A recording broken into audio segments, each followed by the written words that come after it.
All right, Shalom. This is a brother Nahoya from the GMS Orlando camp.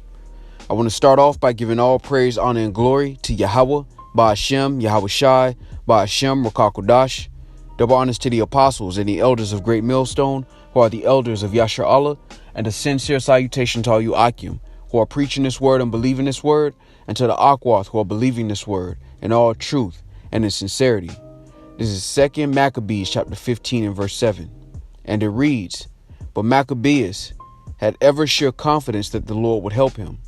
Wherefore he exhorted his people not to fear the coming of the heathen against them, but to remember the help which in former times they had received from heaven, and now to expect the victory and aid which should come unto them from the Almighty."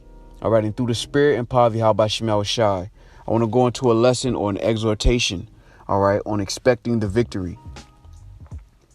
What Esau has, what the heathens have, doesn't matter. All right. Through the Spirit, we identify these things to make our people aware. All right. As watchmen, that is our responsibility. But make no mistake, through the Spirit, you should, if you are doing what is required of you through the Spirit, expect the victory and aid which shall come from the Almighty. What the Lord has is greater than all of the adversaries combined. And we're about to see that through the Spirit. Doesn't matter what Esau has. Doesn't matter what the heathens say that they have. Doesn't matter what they intend to do. None of it matters because it won't prosper. Thus saith Yahweh Shai. All right. And we are coming into a time where the Lord is about to make his presence known concerning his elect in saving and delivering them from diverse situations. And we're being prepared for those moments. But what Esau has doesn't matter. Whether it's the jab, all right, whether it's the lockdowns, none of these things matter. None of these things are of any importance through the Spirit because the power we serve is greater than man. All right. The power we serve is greater than any weapon. All right. As a matter of fact, let's go to this. This is Isaiah 54 and 17. And it reads, all right, let's start at 16. And it reads, "Behold, I have created the smith that bloweth the coals in the fire, and that bringeth forth an instrument for his work. And I have created the waster to destroy. No weapon that is formed against thee shall prosper." All right, so there's a difference. Yes, the Lord put the spirit on Esau, Edom to create these weapons. All right, he's put the spirit on these heathens to wage war. All right, the Lord is going to command the angels to allow the four winds of destruction to be cast down, all right, or commence in judgment. All right, he's going to let the four winds of destruction loose on the earth. However, the Lord is making a distinction. Verse 17 again reads, "No weapon that is formed against thee shall prosper, and every tongue that shall rise against thee in judgment thou shalt condemn. This is the heritage of the servants of the Lord, and their righteousness is of me, saith the Lord." This is our heritage. Lord willing, we're a part of that number. Our heritage is to be delivered, not to be condemned with the world. And that's the exhortation through the Spirit, all right, that the Lord has placed the Spirit on me to present, all right, to expect the victory, all right, because again, at the end of verse 17, again, this is Isaiah 54 and 17. It says, "This is the heritage of the servants of the Lord, and their righteousness is of me." And that's for all of us. All right, when we hit those moments where your counsel casts you down, where you think about your shortcomings, well, the Lord said your righteousness is of him, meaning it's not according to your works. All right, it's according to the excellency and the greatness of our Father and our power. This is what this is about. Us having just as much confidence in our source and our power as Esau has in his. Esau is completely confident in his sword and his ability to destroy, his ability to have power in earth. We should have more. I can't even say more. We should have infinitely more confidence in our blessing as opposed to Esau's blessing. We have been given a relationship and a source, a connection That's what I'm looking for. We've been blessed with a connection to the Heavenly Father. All right. And that's not a light thing. This is the creator of heaven and earth and everything in between. The one who neither tires nor is weary. Nothing is too hard for the Lord.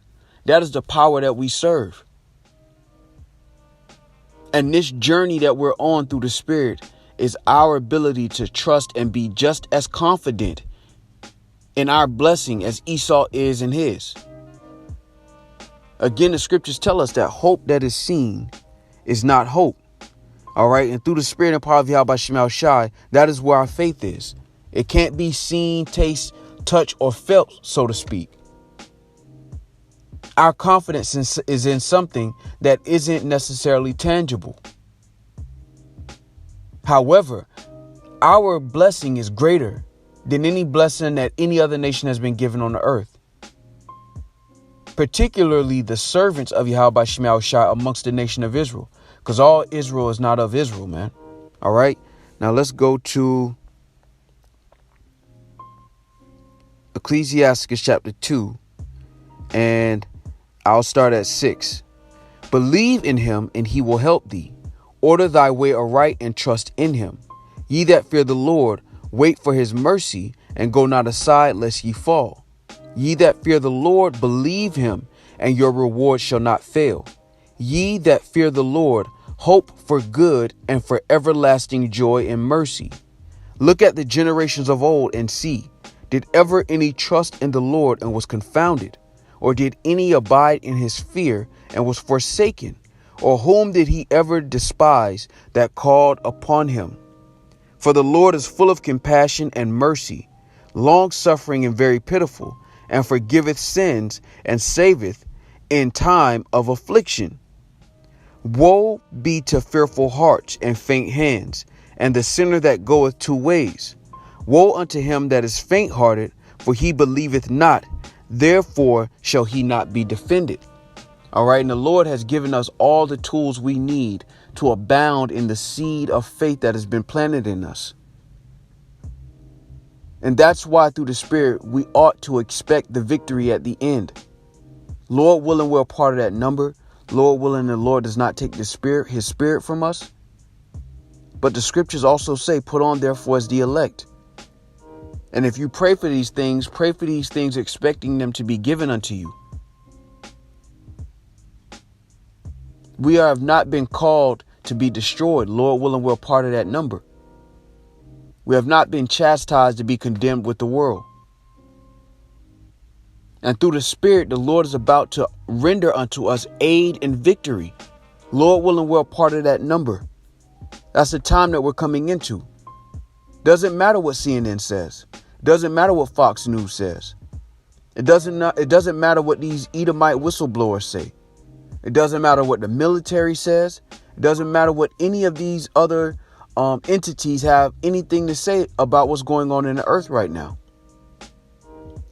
Because those blessings, those weapons will not prosper against the servants of the Lord. All right, I'm going to go back to that because that was powerful. Isaiah 54 and 17. All right. Isaiah 54 and 17 reads, no weapon that is formed against thee shall prosper, and every tongue that shall rise against thee in judgment thou shalt condemn. This is the heritage of the servants of the Lord, and their righteousness is of me, saith the Lord. The scriptures say, who can charge anything to the Lord's elect? Lord willing, we're a part of that number. This is what this journey is about. This is what this final countdown is about. The world discerning between those who serve the Lord and those who serve him not.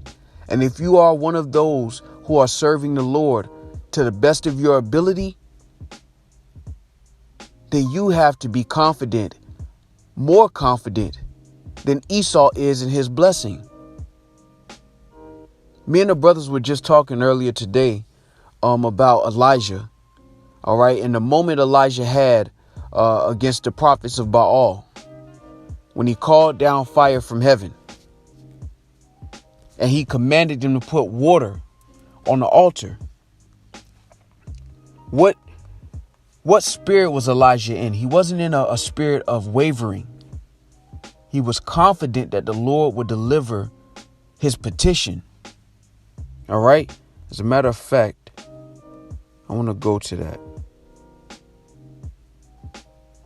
All right. So this is Kings. All right. This is 1 Kings chapter 18. And let's see.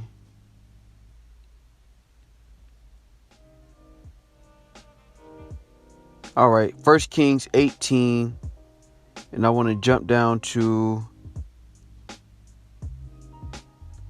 18. All right. And it reads, and he answered. No, I'll start at 16.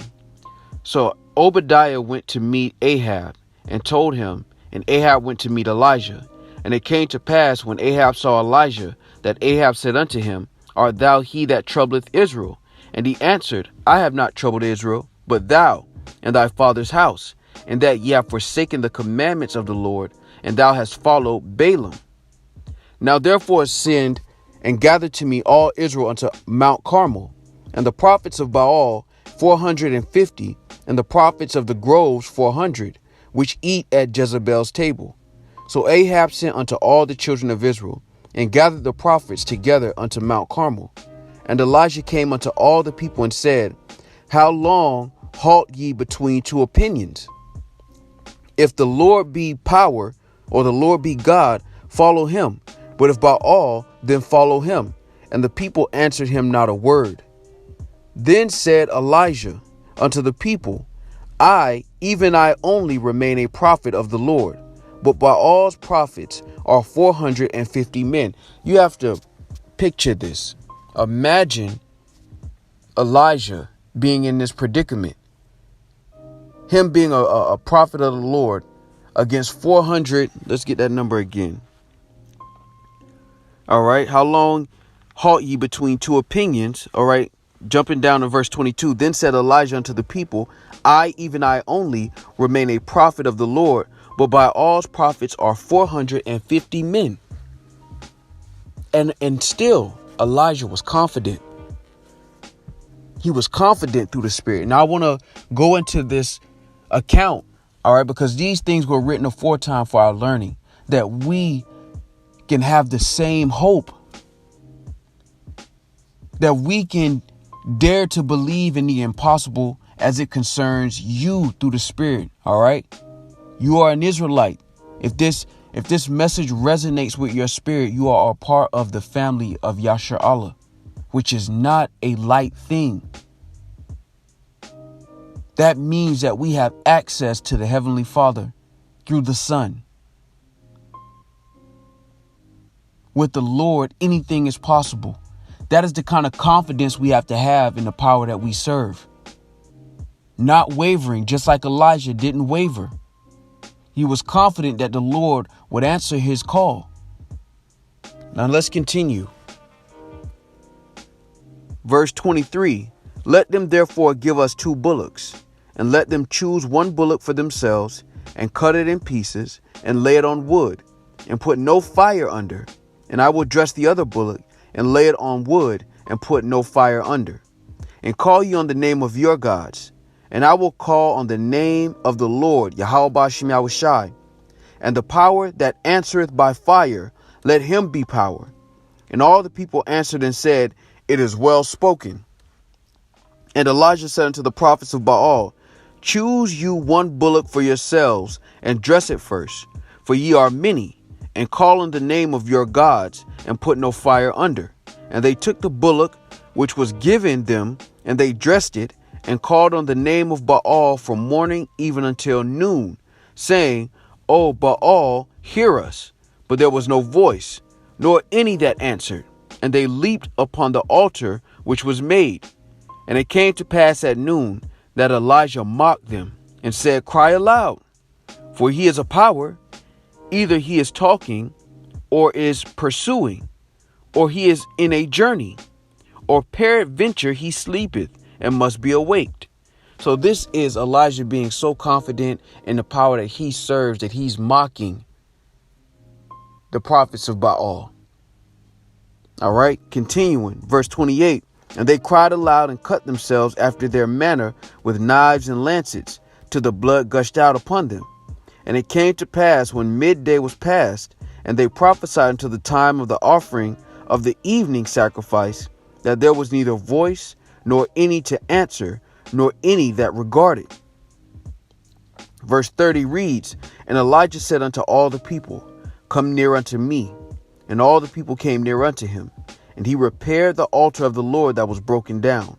And Elijah took 12 stones, according to the number of the tribes of the sons of Jacob, unto whom the word of the Lord came, saying, Israel shall be thy name.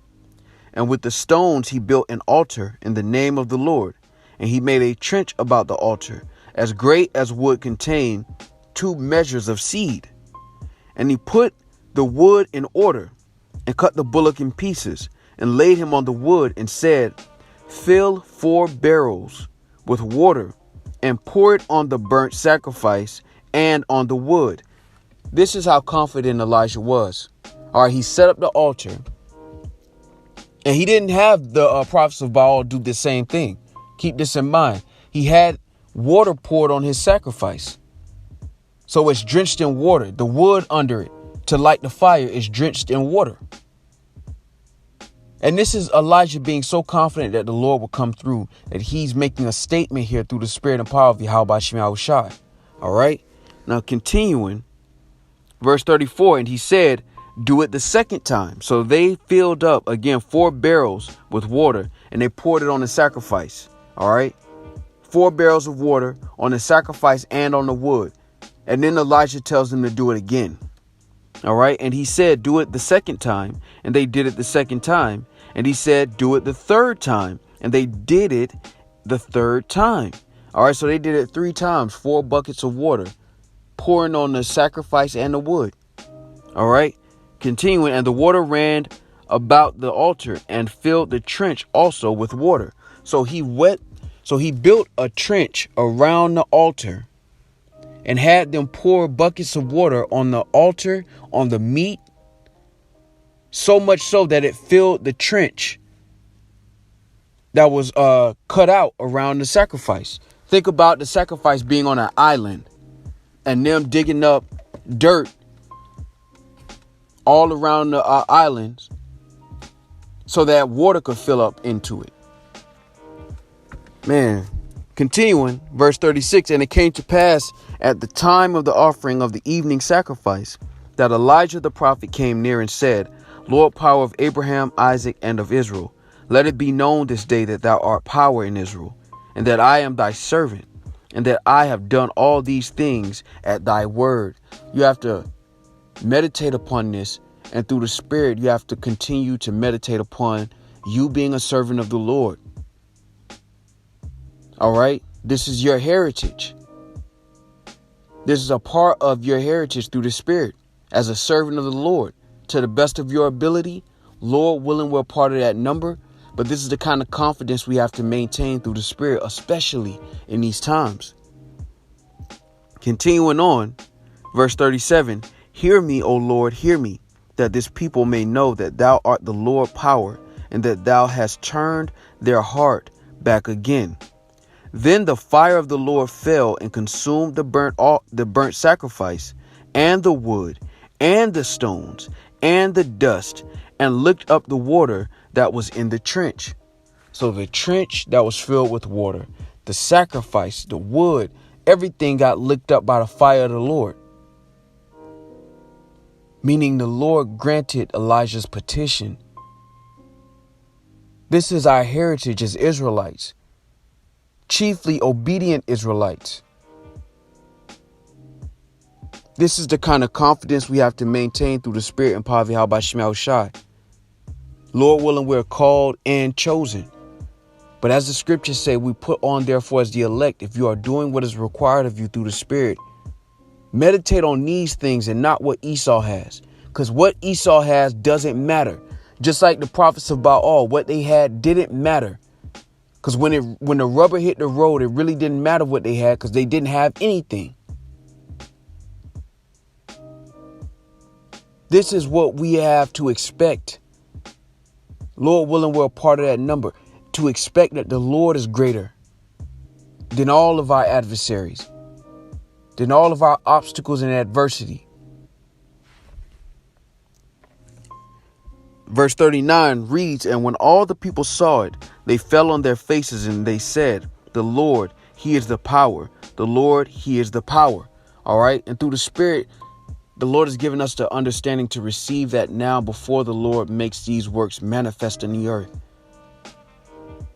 That is a great, beautiful, priceless gift that we've been given. And what we ought to do with that gift, that opportunity through the Spirit and power of Yahweh Shema Shai, is abound in it, which ultimately is that faith, that confidence, that expectation of victory, Lord willing. All right. So let's see. I'm going to end it with this. So we're going to end it with 2nd Esdras chapter 16. I'm going to jump down to verse 75. And it reads, be ye not afraid, neither doubt, for Yahweh Shema Shai is your guide, and the guide of them who keep my commandments and precepts, saith the Lord power. Let not your sins weigh you down, and let not your iniquities lift up themselves.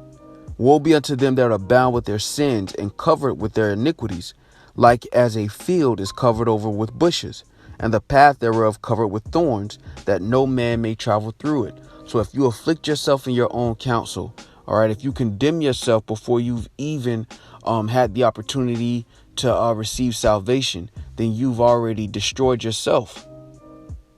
Like it says in Ecclesiastes, the 2nd chapter, if you're faint-hearted, you won't be defended because you believeth not. It's not just about believing that the Lord exists. It's about believing that he exists, and that if you are doing what is required of you, he will reward and defend you. That's why what we have is greater than our adversaries and the weapons that are formed against us.